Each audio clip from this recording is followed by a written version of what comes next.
I'll just note, by the way, that with my own students, most of whom are going into student affairs, I talk all the time about how understanding higher ed finance is a key competency, and it is going to be crucial in your career moving forward. It's important from an advocacy perspective.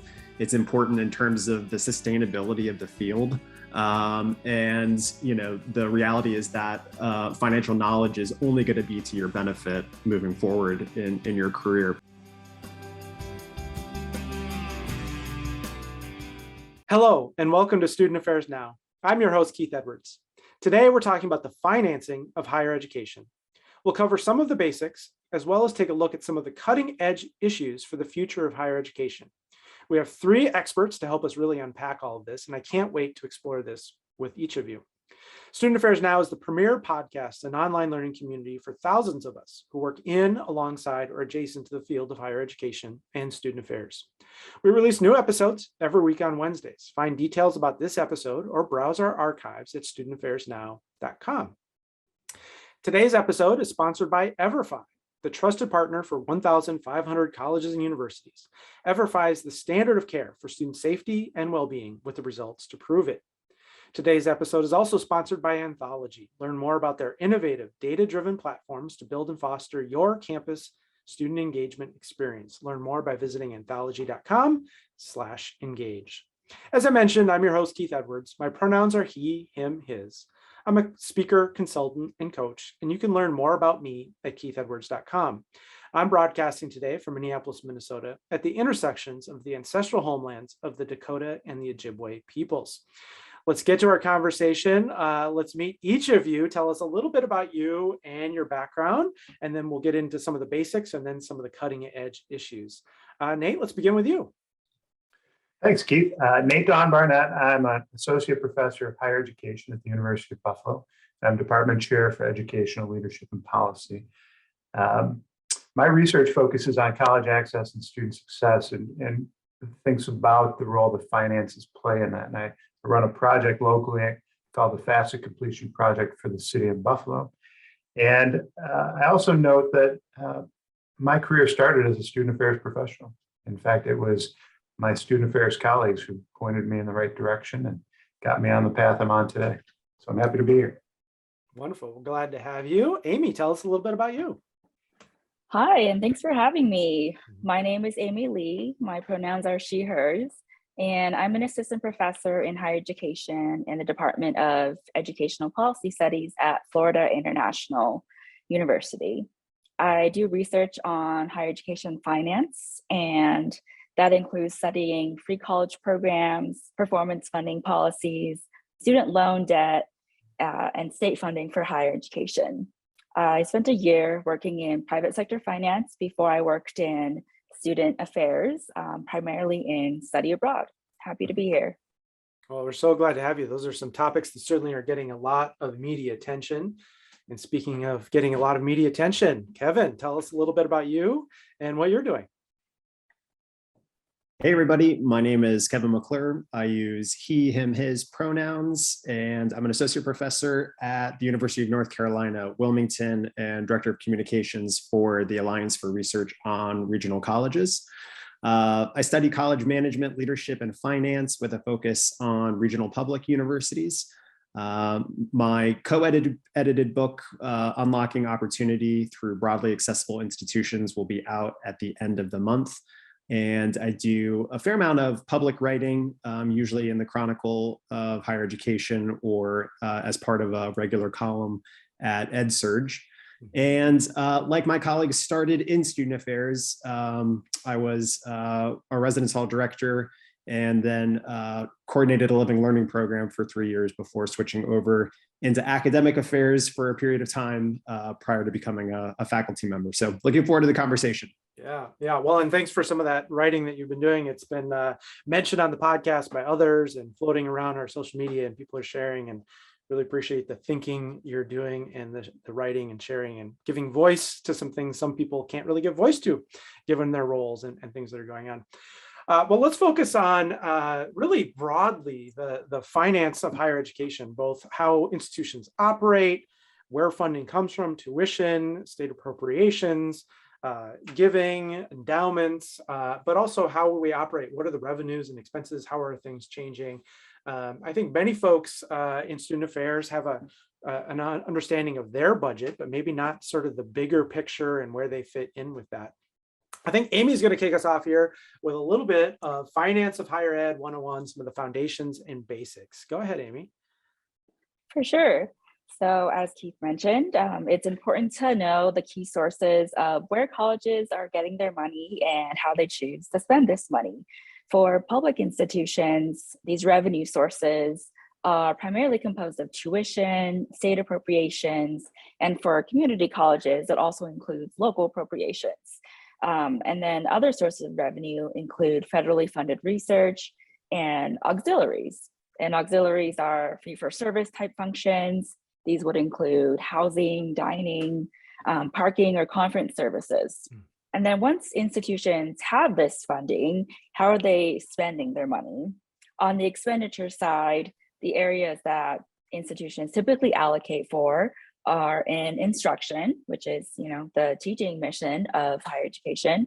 Then there's student support services. So some of the areas that we've worked in, including housing and study abroad, and areas like academic support services, grants and scholarships, and public service. So thinking about where institutions receive their funding and how they're allocating this funding. Right, and I think, Nate, you're going to talk to us a little bit about public versus private and some cost drivers. Yeah, no, I appreciate that. Was a great setup for this. And, I've come at this from a couple of different vantage points. Most recently, as a department chair, thinking about enrollment. So we're really focused on the tuition that students are paying today and how great a proportion of the cost of college they're paying today in comparison to prior years. But I also have seen it from the perspective of a board of trustee member at a local private college. And one of the things that I constantly try to remind students and families about is how complicated this investment is and how much more transparent we need to be in higher education about what college actually costs. Today at this college, we have a tuition bill of about $28,000 a year. And students look at sticker price and they think, wow, there's no way I could possibly afford that. But we were discounting at about 62%. So on average, a student was paying just shy of $11,000 a year to attend the institution. And very few students or families, particularly those who are first generation, understand that or know that. And so there are a couple of cost drivers I think that are really important that we do pay attention to. We've talked a lot about the disinvestment of the public sector in higher education, appropriations not keeping pace with enrollments and things like that. But there are some other things as well. And I think that's important, and particularly in the more recent context with the post-Great Recession. But there are some other drivers as well. I think we make some decisions as institutions to invest in amenities that cost us more. The quest for prestige is real on our campuses, and U.S. News and World Report drives a lot of the decisions that we make. But the other thing that we don't talk a lot about is that for decades, the cost of college was rising faster than inflation. But the key difference was that family incomes were rising as well. And that hasn't been true for probably 20 years or so. And that's put a great deal of pressure on students and families to think as consumers about the investment they're going to make. And I think that's something that we're starting to see come out in the way people talk about education. Mm-hmm.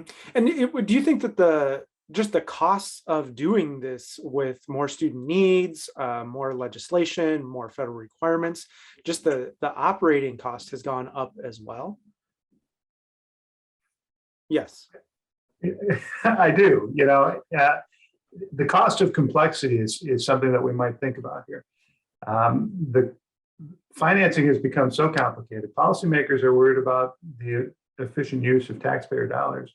And so they create, for example, financial aid strategies that have lots of mechanisms in it to ensure that students don't take too long to figure out what path they're going to be on, that they graduate in a timely fashion. And those policies have a disproportionate impact on low-income first-generation students of color. And that's a real concern. But as our work gets more complicated, we hire more administrators to complement the work of faculty, and that's driving up our costs as well. So those are things that we have to think about as institutions. I love this idea of cost complexity, both financial aid and sticker price, but reality price and all the aids and loans and grants and all of this kind of coming in, but then also just the greater expenses of, Title IX is costing institutions a lot more money to prevent and respond and litigate mental health, all of these things. COVID testing is just one example. What is that? Where did that come from? And so all of these costs of requirements, student needs, and I love this point too about the more complicated it is, the harder it is to understand, the harder it is for students and families, first gen and BIPOC folks, but also others. It's harder also for legislators to understand. It's harder for administrators to understand. It's harder for all of us to understand. I love that you're pointing out the sticker price versus the reality price, and the folks who are paying that full sticker price are helping to make possible for people who aren't paying that sticker price, right? And so there's a real interesting dynamic here. Kevin, you asked about cleanup on this question. What would you clean up? What would you add? How can you take the foundation that Amy and Nate have offered us and make it a little bit more complicated? What more should we understand here? Well, first of all, I like the idea of maybe building upon the very strong foundation that my esteemed colleagues have built rather than playing cleanup.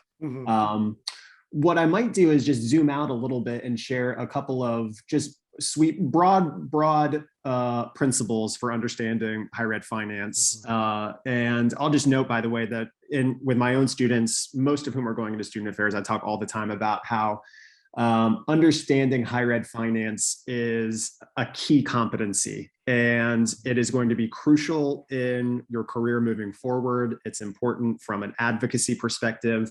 It's important in terms of the sustainability of the field.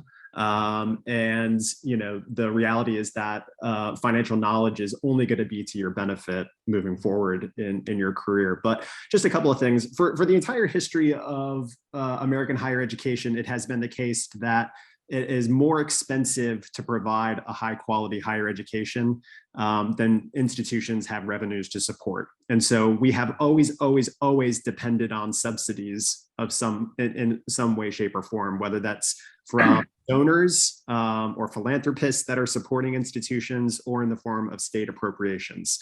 And so when you hear folks making comparisons between higher education and business, believe me, I can certainly understand comparisons there, but one way in which there's a clear difference is that we have never ever provided a service that has generated enough revenue to cover all of our costs. And so what that means is that we're dependent on other entities in order to pay our bills. And at public institutions, that has been the state in most cases, and at private institutions, that has come in the form of private gifts. And the big shakeup that we've seen really since 1980 is that at least in public higher education, the reliability of that public subsidy has decreased, and we've become more reliant on other sources of revenue to replace that. Not coincidentally, in my opinion, that's precisely around the same time that we really started to see broadening access manifesting in higher education. And so precisely at the moment that higher education was becoming less of the domain exclusively of the white middle class and white upper class, we see this flip happening where states are not willing to invest in higher education in the same sort of way.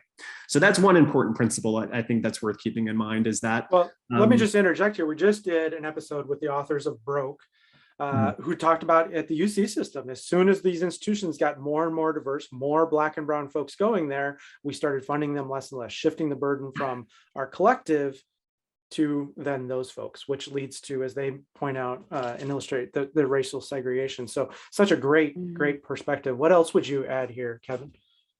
Yeah, well, I mean, and there are some that would say that the timing there just kind of happened to work out the way that it did. But I think a second principle that I might offer is that in many ways, we ought to consider the quote unquote golden age of higher education finance to be the anomaly as opposed to the norm. So there was a period post-war where we saw really generous support for higher education.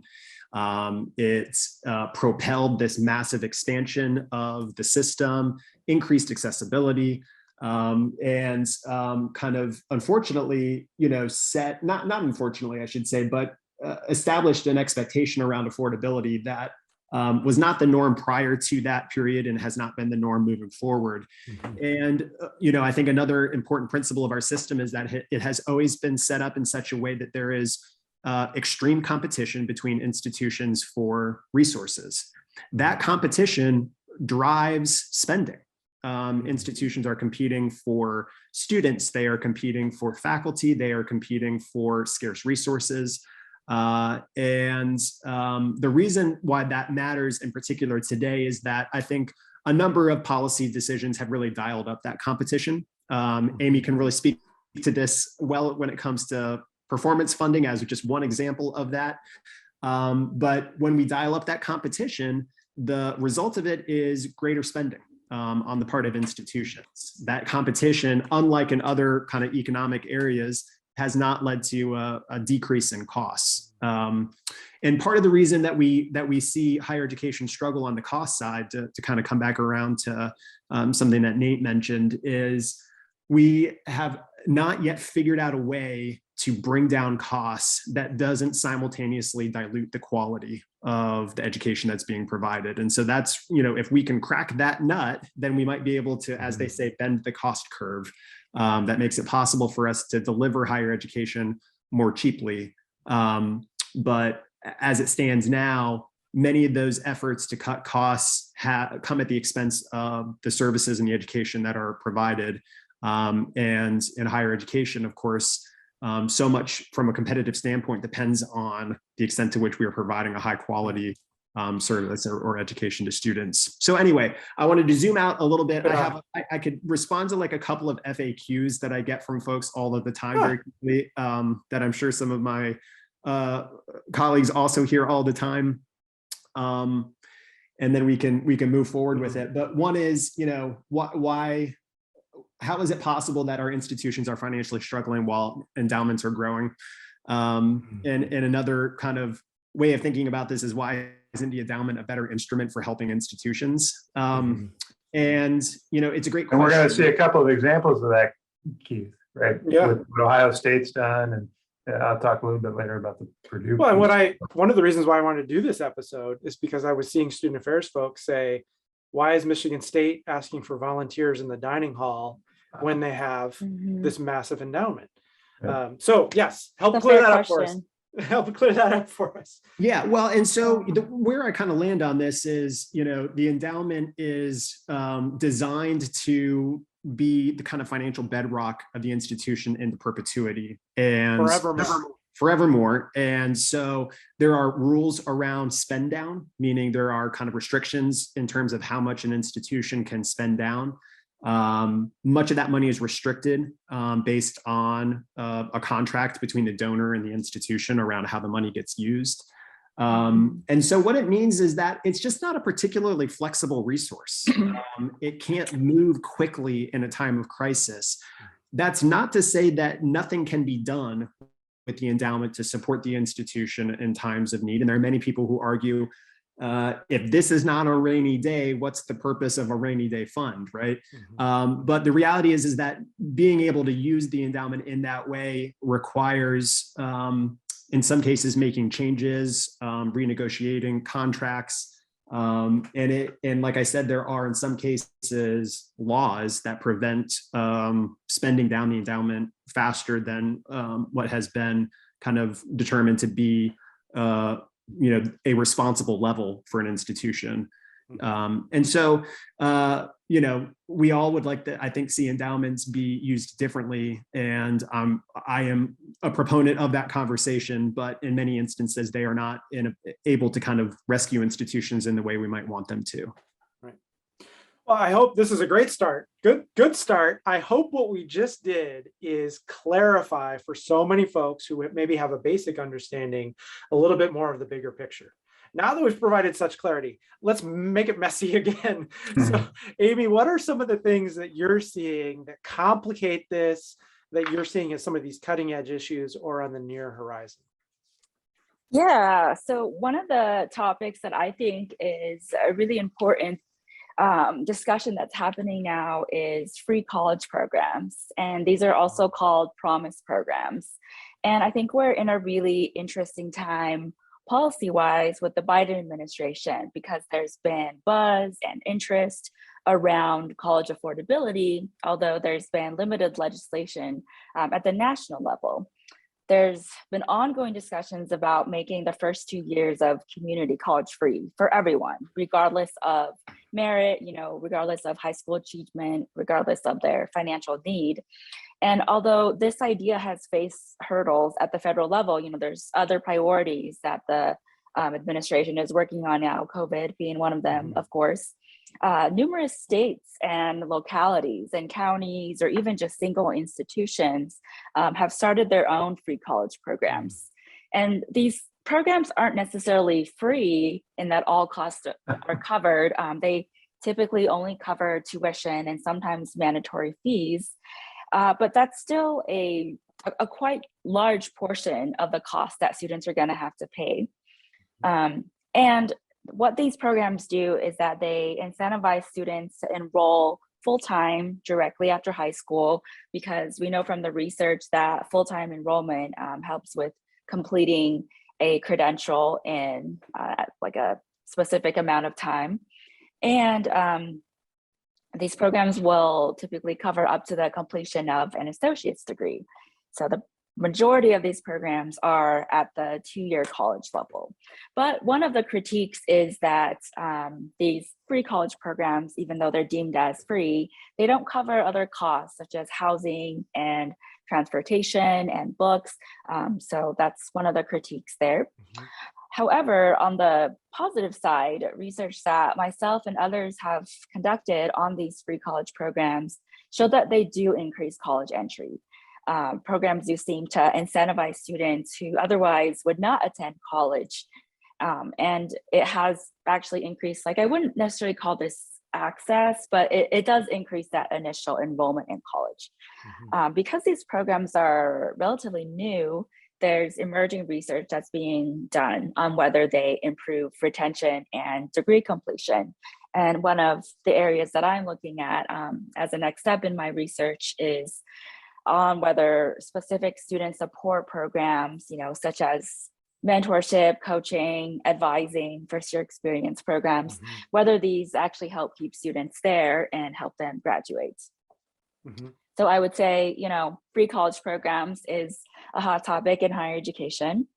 And a second topic, which I've done a lot of research on, is on performance funding, which Kevin mentioned earlier. And these are policies that are at the state level, which allocate appropriations based on student outcomes. And these outcomes would be retention rates, degree completions, graduation rates, and retention and completion for underserved students. So students of color, however that's defined, typically Black and Latinx and Native American students, sometimes Pacific Islander students, or students who are from lower income backgrounds or first generation students. And these policies have been in place for a number of years, but I think a topic right now of interest is the sustainability of these performance funding policies during the COVID pandemic, because we've experienced market declines in enrollments in higher education. And states are finding that this performance-based funding or outcomes-based funding, looking at metrics such as degrees, it's still very much enrollment-driven. And enrollment declines directly affect these commonly used performance metrics. So, one of the questions is, how are states adapting to these changing external environments, which are caused by the pandemic? Existing research that colleagues and myself have done find that performance funding does privilege better resourced, more selective institutions, for example, flagships, over lesser research institutions that enroll more underprivileged students, because the policies sort of reward graduation and completion and the institutions that are enrolling students that are from more academically privileged backgrounds are, seeing benefits from performance funding. So in some ways, this policy does increase that stratification of higher education, where more resources just keep going towards the better resource schools, the ones that are more selective, the ones that do have the ability to kind of chase rankings.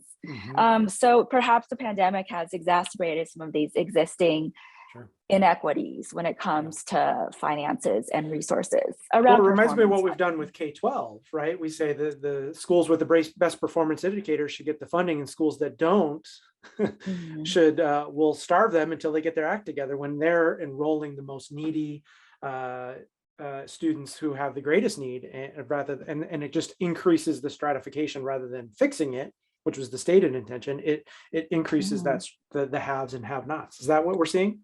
Exactly. That's exactly right. It's kind of a mirror of K-12 where the schools, the universities that are serving the most needy students and ones that we really need to be paying attention to are the ones getting penalized with these types of policies.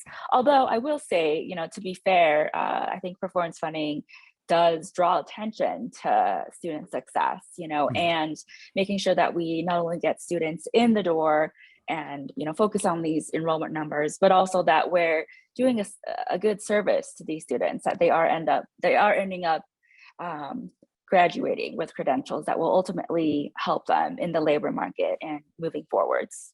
Great. Nate, what's on the cutting edge for you? Yeah, so there are a couple of things that I wanted to mention, but I want to pick up on a couple of things that Amy said and kind of underscore them a little bit. I will tell you, as a former policy analyst, performance funding drove me nuts. So I was in Michigan, and the universities are constitutionally autonomous, and so they are bickering over resources all the time. And we were registered lobbyists in the state on behalf of higher education. And the biggest challenge we ran into with performance funding measures was that they changed so frequently. I think, in the span of the legislators we worked with, they had 3 different variations of those metrics. And it made it difficult for institutions to try to plan and adapt. And so I think it's an interesting policy area, complicated for the kind of work that we do on campuses. On the Promise programs, it's one of the areas that I spent a lot of time in as well. And when I was in Michigan, Kalamazoo had announced its tuition guarantee, and it became a model for the state. And one of the really important lessons that we learned there was, it's one thing to do this with private dollars, and in Kalamazoo it was private anonymous dollars. It's another thing to try to legislate that and turn it into a state investment in communities. And we had the opportunity to consult with the governor's advisors on education to create the Promise zones. And there are 10 or 15 of those now.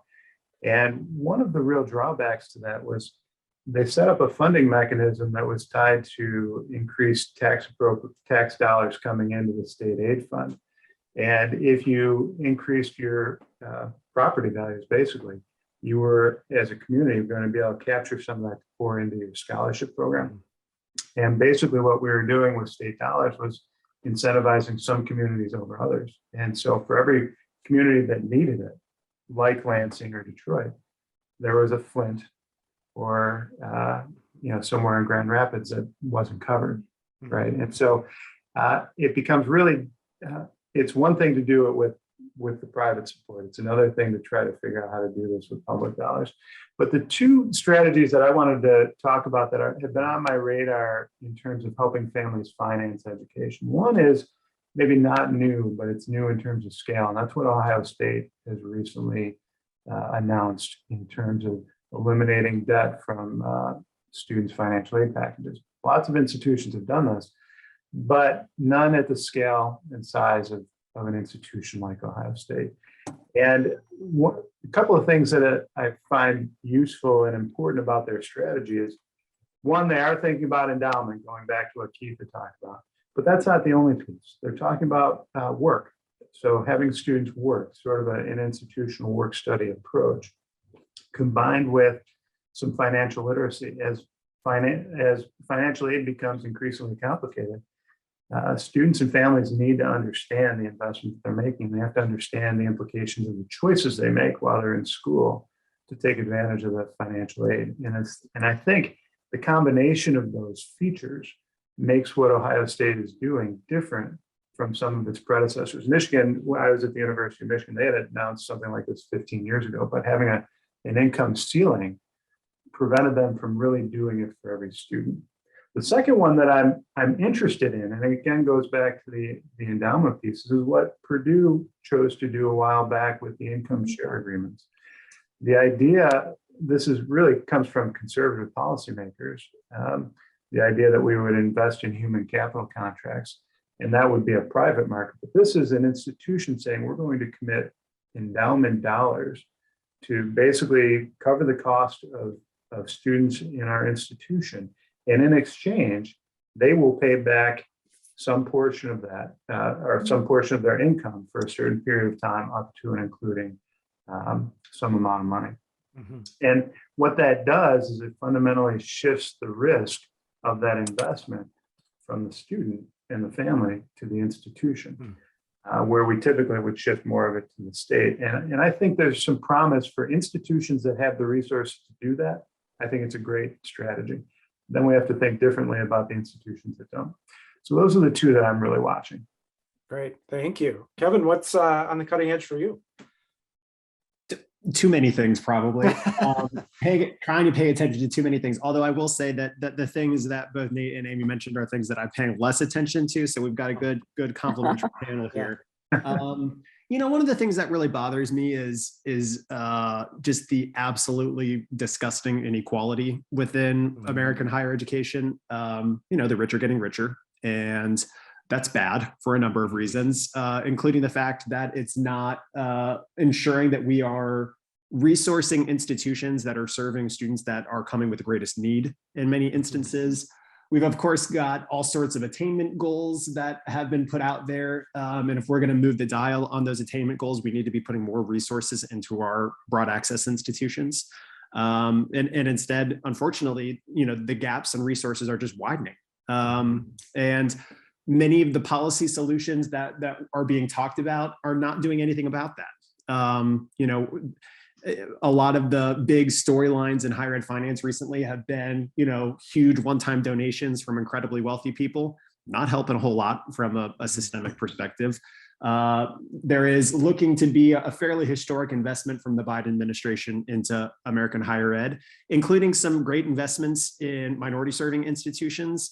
Again, these are probably not going to be sufficient to really address long-standing discriminatory, racist, funding policies that have created a very, very unequal system. So that's one of the things that I'm paying attention to is. Hey, Keith, I have a question for you while you're talking about that and tying it back to endowments. What are your thoughts about us investing more in enhancing endowments of historically Black colleges and universities and other minority serving institutions as a way to help bolster their financial viability moving forward?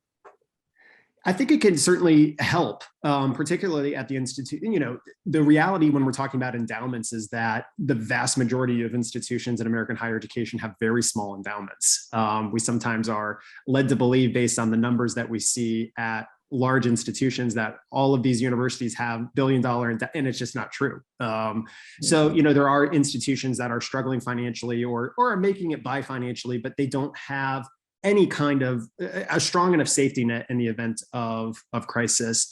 And I think bolstering endowments can help with that. Similarly, it can help when it comes to offsetting costs for students, attracting and retaining faculty, in ways that other sources of funding may not be able to do. So that's a big one is this idea of widening resource inequality and the fact that I don't think that we're doing enough to address that. A second big thing that I pay attention to is one that honestly, and this is not going to make me popular, but I think student affairs is very involved in, which is privatization. Student affairs has always had an interesting relationship to revenue generation. It is obviously often it's the case organizationally that there are units within student affairs that are expected to generate their own revenue in order to stay operational. But there's been or fund the general fund. Or fund the general fund, right? And so that's one of the shifts that we've seen recently is that we've seen student affairs kind of co-opted into a revenue generation kind of strategy in ways that I think are inappropriate, and many folks in student affairs don't love probably, but is become part of their responsibility. But yeah, we're seeing the expansion of kind of outsourcing using third-party vendors, public-private partnerships. I'm not saying these things are like the source of all evil in higher ed. I understand where they're coming from and why we are pursuing them. But the reality is that it can, in some cases, create kind of an uneasy relationship when it comes to the mission of our institutions. What are we really about? And to what extent are we just attempting to extract every possible dollar that we can from students in an effort to stay afloat? Many of the solutions that I come up with tend to be more at the structural level for that. So I'm not necessarily suggesting that our listeners, themselves go out and fix this. I think a lot of it kind of comes back around to escalating costs and decreasing subsidies. But nevertheless, it's got to be a conversation, and it's got to be a conversation within student affairs. But I see one of the things I see, Kevin, I'm wondering if you're seeing as well, is institutions who can afford to build their own residence halls, build their own dining hall, do it. Institutions who can't then engage in a public-private partnership, which then is not really what they would prefer to do, but it's the only way we can add a building. It's the only way we can do that. Is that what you see too? Yeah, definitely. I mean, I think it's more of the haves get more and the nots get less. Precisely. And this idea of, kind of feeling boxed in terms of choices. But, I will be honest and say that I think that there are some decisions that get made that aren't nearly as forced. And, student affairs can be just as guilty as other units of wanting to chase something that's new and flashy. And sometimes it's with the best of intentions, right? We want to serve students well. We want to engage them. We want them to stay. These are all wonderful things. But it doesn't change the fact that, that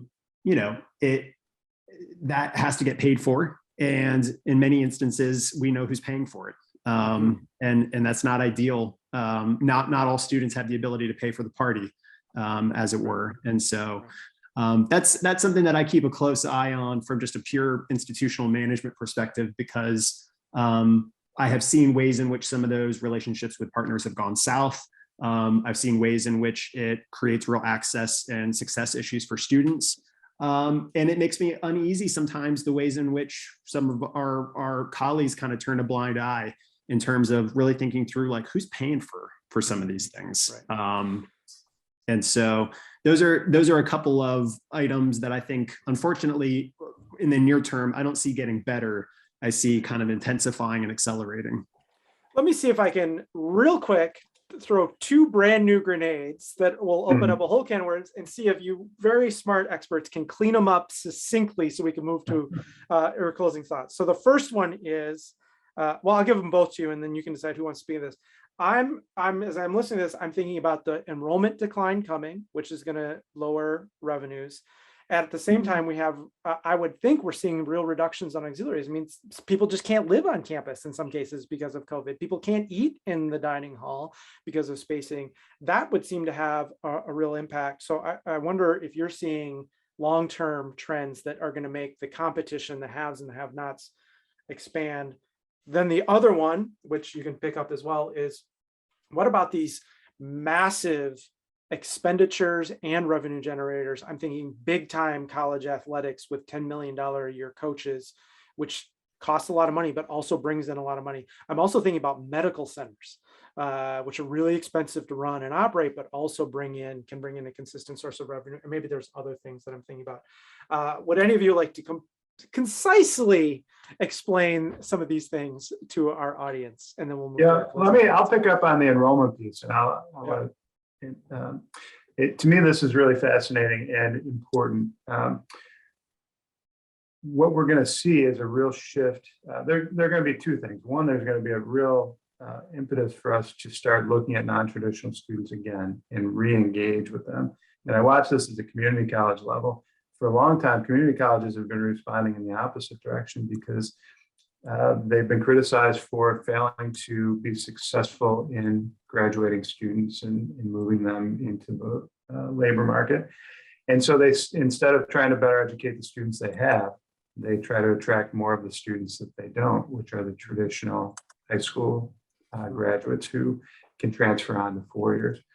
And that is, I think we're going to see a shift back towards non-traditional students because they're struggling right now. There just aren't enough of those students to fill the needs in both the 4-year and the 2-year sector. But I think one of the things that really we need to think about from a student affairs perspective is we need to focus our energy and attention on what institutions talk about as retention. I think about it as student success, but we have to be the arbiters of retention initiatives on campuses. If we aren't, then we run the risk of potentially becoming irrelevant because the institution will address it in other ways. And it may mean repurposing or rethinking the roles that some of our professionals play and re-envisioning how we go about the work that we do. And I think we're going to have to do more of that in the coming years. Yeah, so I wanted to mention something, which is that when we think of higher education, we think of these big time athletic schools, we think of these well-known universities that do have these hospital systems, but the vast majority of students are attending open access, non-selective, regional masters, comprehensive colleges, the community don't even college have sector. A football team. Yeah, they don't even have housing. They may not even have athletics. So I think it's sort of a shift that just we as a field need to consider is that the students that are covered and the institutions that are covered in the news, that are in the headlines, these are often not representative of the typical university or the typical student. And like Nate mentioned, we think about non-traditional students, even our terminology around that with framing traditional versus non-traditional, the majority of students are technically non-traditional. They're returning students, they're adult students, they're at a college to earn a certificate or for continuing education. They're not the students who are going full-time at a 4-year institution, going to football games and living on campus. And so broadening sort of the conversation around, the sort of haves and have-nots, like what kind of student demographics and populations are we paying attention to? And, thinking about this sort of more equitable resource allocation, it doesn't help society as a whole if just these rich universities are getting richer and we are, diverting resources away from the colleges that really need it and the students that really need it. Yeah, I mean, I agree 100% with what's already been said. What I would add to this is I think the whole demographic cliff conversation gets framed in ways that are not particularly helpful for really understanding the issue. It has a tendency to place a lot of blame on institutions for not sufficiently attracting or not being competitive enough, and doesn't attend nearly enough to the fact that as a country, we have in multiple different ways eroded the fabric of society and made it such that it's incredibly difficult to make a living in certain places of the country and to be on strong enough footing to pursue higher education. There is no coincidence that some of our institutions that are struggling most on the enrollment front are precisely in the places that have been hardest hit by policies that have neglected large swaths of America. And as Nate mentioned, this idea of demographic cliff doesn't do a good enough job of recognizing that there are still a significant number of people that have not had the benefit of attending college, and we should be really working to try to figure out how to better serve that population. So I tend to take that idea of the demographic decline as a grenade and throw it out the window because I just think it doesn't quite capture what's really going on. And and Amy is 100% right. I mean, from a finance perspective, there's not really such a thing as athletics supporting a college. It just doesn't work that way. And if I were to put that on Twitter right now, there'd be 1,000 football fans that are like, no, look at the ways in which this program does X, Y, and Z. Listen, it's just not there. From a finance perspective, it's easier to think of athletics and medical centers as being legally and financial distinct entities that in some cases create more liability and expenses for institutions than they provide in financial benefits. Those big, donations coming in by virtue of athletics, it stays in athletics. It's not like that money's drifting over and helping institutions pay the bills. It just doesn't work that way. So anyway, I tend to be fairly opinionated about this. I think big time college sports are just stupid. And they don't, I mean, you can enjoy the sport. That's wonderful. Go for it. But like, I don't particularly entertain the idea that these are good for colleges as institutions, as educational institutions. Right. Great. Well, thank you for that. We just got a couple of minutes left. So we're running out of time. We always end on the Student Affairs Now podcast with, what are you thinking about right now? And where can we connect with you? Kevin, let's start with you. Where can we connect with you, and what's on your mind right now? Tweeting all the time, spending way too much time on Twitter, and I dabble a bit on LinkedIn recently. The big thing I'm thinking about right now is staffing issues at colleges and universities, and improving the academic workplace. And so these have big financial implications, in terms of meeting our goals as institutions, and the ability for American higher education to deliver on the promise. And a big conversation in student affairs right now. We're losing people, we're losing talent, and we're not acting fast enough to figure out solutions to that. Great. Yeah, we need to be much more innovative and creative about addressing this. Nate, where can we connect with you, and what's with you now? Sure. So I am actually not on Twitter, and I do avoid it. Although my daughter might say I should probably get with that. LinkedIn and email are great. In terms of what I'm following now, it really is about financial literacy. For a long time, and I continue to do work in schools to help simplify the financial aid application process. Mm-hmm. But increasingly, we're finding that that's just not enough. That this is an investment that students and families make once in their, or maybe a couple of times in their lives. And they need more guidance and education about how to navigate that throughout, not just at the beginning and not just at the end, which is typically what we do now.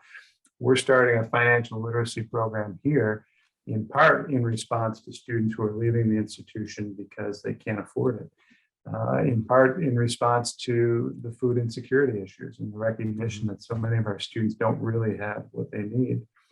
And in part, the growing complexity of the financial aid system that is intolerant of students taking additional time to figure out their path. We still have 2/3 of our students who will come in and change their majors before they finish. That's going to extend their time to degree if we don't do a better job helping them understand what that path is going to look like. Great. Amy, what's with you now?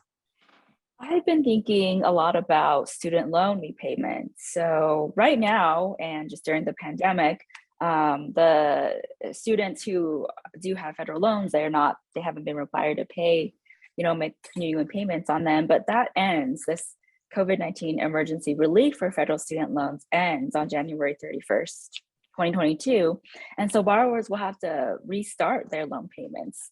And we know that the pandemic has had wider negative consequences for employees in lower paid jobs, such as the service industry. So I'm really curious how the restarting of loan repayments might widen existing income disparities. And from a kind of broader policy space perspective, there's been ideas thrown around about forgiving $10,000 of student loan debt, or even up to $50,000 of loans from the very liberal side of, Congress. But something like that getting passed is going to be really slim, I would say.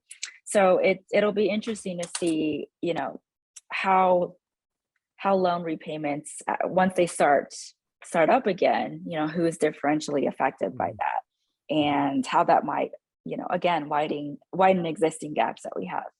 Yeah. Oh, and I will say, you can contact me on email, or I am on Twitter. Awesome. Well, thanks so much to each of you for your insights and your expertise, and for taking the time to join us today on Student Affairs Now. I also want to thank our sponsors today, EverFi and Anthology. Anthology, transform your student experience and advance co-curricular learning with Anthology Engage. With this technology platform, you're able to easily manage student organizations, efficiently plan events, and truly understand student involvement, and continuously improve your engagement efforts at your institution. Learn more at anthology.com/engage. And EverFi, for over 20 years, EverFi has been the trusted partner for 1,500 colleges and universities with 9 efficacy studies behind their courses. You will have confidence that you're using the standard of care for student safety and well-being with the results to prove it. Transform the future of your institutions and the community you serve. Learn more at everfi.com/studentaffairsnow. Huge shout out to Nana Brosi, who makes us all look and sound good.